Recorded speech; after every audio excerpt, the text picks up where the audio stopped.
And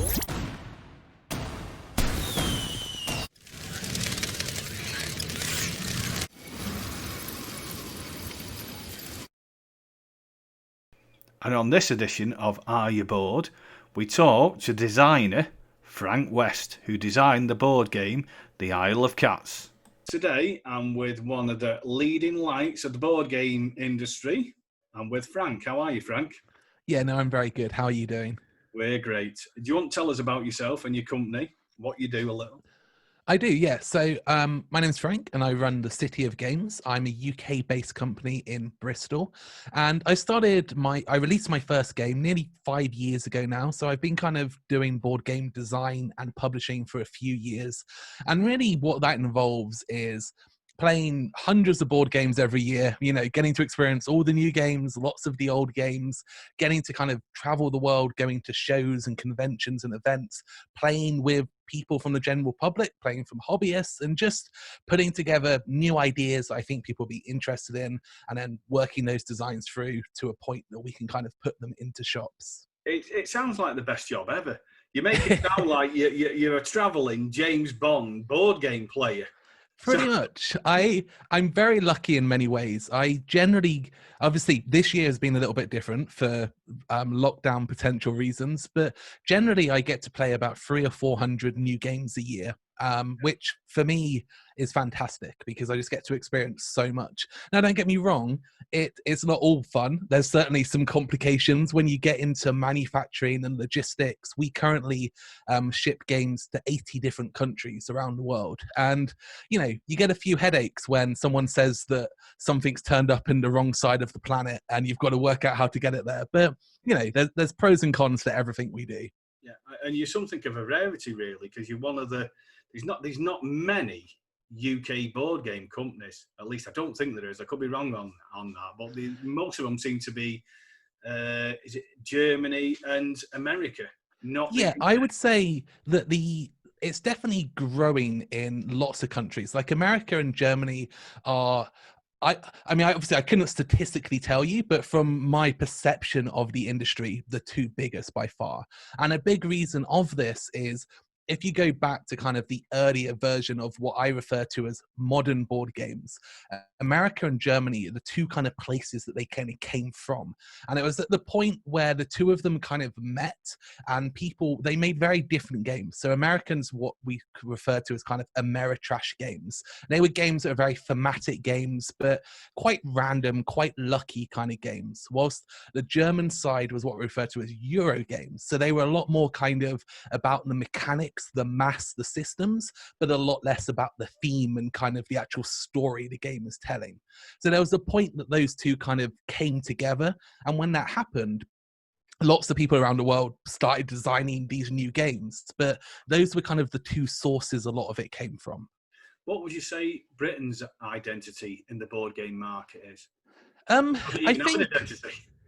Yeah, it's always hard because there are a couple of bigger companies that are kind of, have invested the money into it and have kind of big investors. They've brought a lot of people in and kind of are really pushing from a business side of it. There's a few that have grown up independently, like myself. And then you've got, the big one, which is obviously Warhammer and kind of the entire world of those guys, which Games Workshop, I don't really see necessarily as a board game company, but they're within that hobby. So I would say the vast majority of the UK right now, it's the indie kind of world, it's this startup kind of group. It's lots of kind of people who have got these ideas, they've got these passions, and they're just trying to make something for themselves. So I think it's a lot more of the newer startup kind of, like, I hate to use the word entrepreneur. I despise that word, but perhaps that might help kind of summarize that kind of industry a little bit more. It's kind of like the ethos that happened with punk rock in the 70s, where people would see a band, like it, and then they'd just pick their own instruments up and off they'd go and just come up with anything, what they enjoyed doing, and turn that into a success.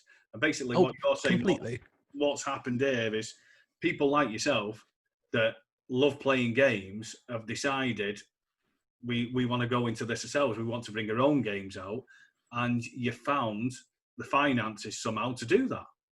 And it's so pure. This is one of the things I love about. I come from originally a video game kind of world, not as a creator of games. Like I worked on a few, but like just as someone who played lots of them. But board games for me have become, you know, a social interaction when you're sitting at a table with friends, with family. It might be with one person, it might be with 10 people. There's always something. But when you want to create one of those games, yes, okay, you know, if you want to actually make it to a point you can sell it, it's going to cost you money. You're going to need artwork. You're going to need to go through all of the business side of it. But if you just want to sit down and create a game, it's so easy to get started. For me personally, when I first made my first game, I was commuting to Amsterdam. So I would travel to Amsterdam on Monday morning, fly there. I would be there until Thursday evening, and I'd come home. So I'd spend 3 or 4 nights a week in a hotel in Amsterdam. And, you know, as a late 20s guy in Amsterdam on your own, night after night, there are only so many things that can keep you entertained. And I thought to myself, I'm going to sit in my hotel room every night and I'm going to create a game. And I just got some pens, I got some paper, I got some scissors and some glue. And I literally, for that 3-month period, started making my first game. And by the time that was all over, like I came back, I started seeing my friends again. And I was like, I've got this game.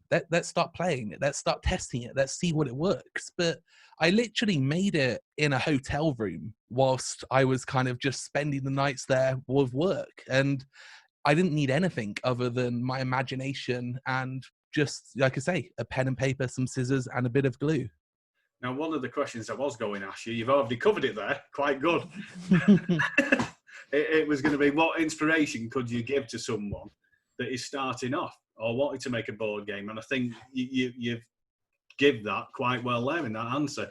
But is there any other tips that you could give if someone wants to? Oh, for sure. I think the most important thing is this. It's to kind of forget about your pride. I'm a person with a lot of pride, you know. I'm very proud in what I do, and I don't like to fail publicly. I don't want to make mistakes. I don't want other people to see me doing silly things. And what this means is when you first start designing a game, you're afraid to show it to other people. You want to wait until you're thinking it's done. You want to wait until it's finished. You want to wait until it's perfect.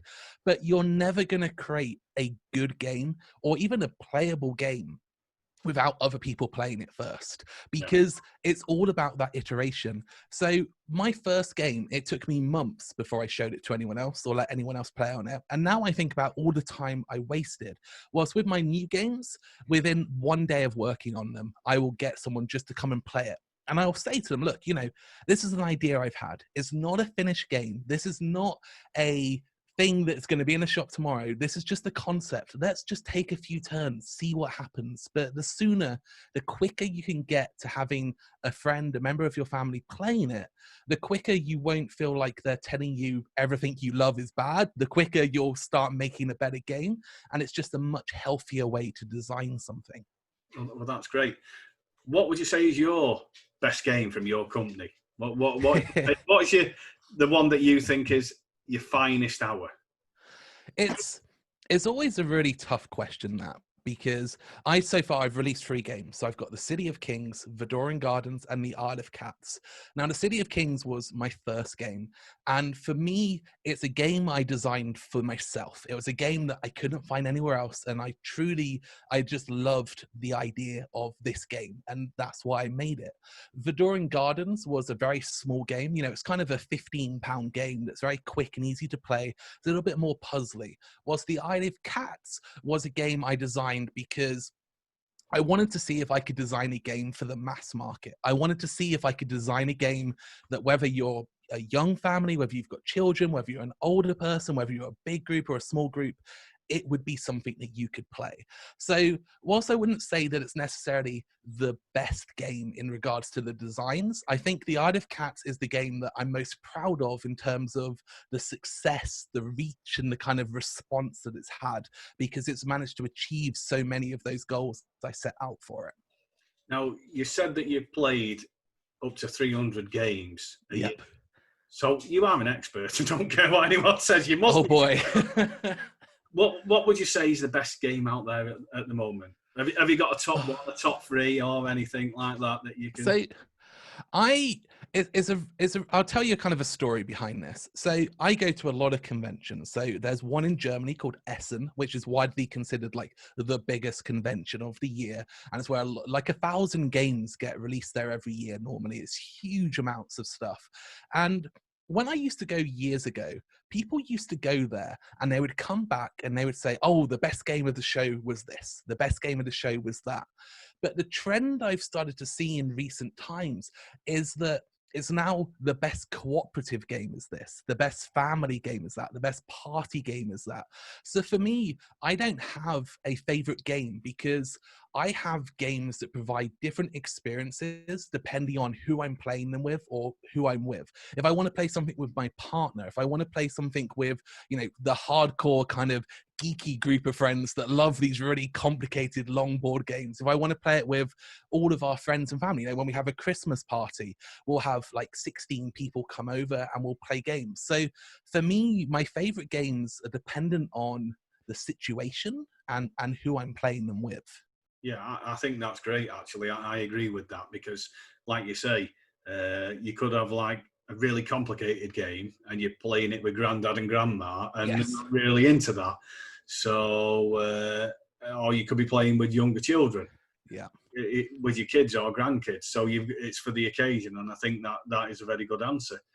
And So, this is for me why, as I said earlier with the Isle of Cats, for me, the Isle of Cats is that game that I feel as the success for me because it hits so many of those audiences. yeah. I have a large amount of friends who are very experienced board gamers. They have, I personally own around 800 board games and, some of them own hundreds. They have lots. They play any game under the sun. And I wanted the Isle of Cats to be a complicated enough game that they could enjoy it. However, I also have a mother, like many people have a mother, and my mother is in her mid-60s. I should probably say early 60s, but we'll go with mid-60s. She won't hear this, will she? And she doesn't play board games. I've never in all of my life got her to play a board game. She played Monopoly when I was a kid, but despite me having 800 games, she would never do it.